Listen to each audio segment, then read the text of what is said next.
السلام علیکم دوستو، پنجاب کی جرائم پیشہ تاریخ میں کئی نام آئے اور مٹ گئے، لیکن کچھ نام ایسے ہوتے ہیں جن کی گونج برسوں سنائی دیتی ہے۔ آج ہم بات کر رہے ہیں کاشی بٹی عرف نقاش کی، وہ نام جس نے پنجاب کے بڑے بڑوں کو سوچنے پر مجبور کر دیا۔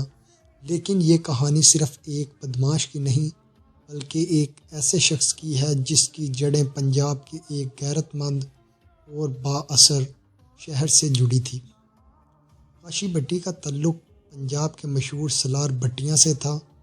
یہ وہ گاؤں تھا جو اپنی انا، غیرت اور علاقے میں اپنی چودراہٹ کی وجہ سے پہچانا جاتا ہے۔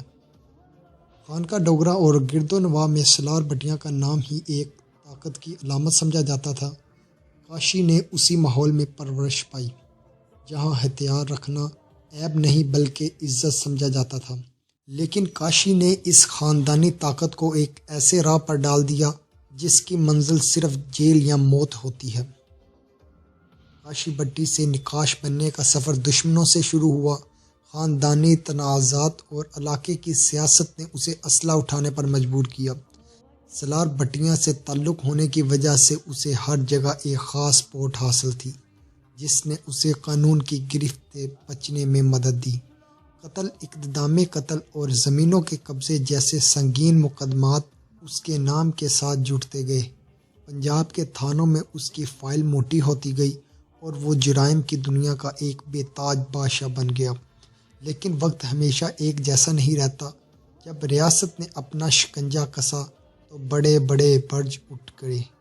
کاشی بٹی عرف نقاش، جو کبھی ناقابل تسخیر سمجھا جاتا تھا، قانون کی نظر میں آ گیا۔ پولیس کے ساتھ کئی مقابلے اور روپوشی کے بعد آخرکار اسے گرفتار کر لیا گیا۔ کاشی بٹی کو 3 اضلاع کی پولیس نے گھیر لیا، جبکہ یہ بات شہباز شریف تک پہنچ گئی، جس کے پیچھے سالار بٹیاں کا نام تھا۔ ایک پل میں دری کی دری رہ گئی۔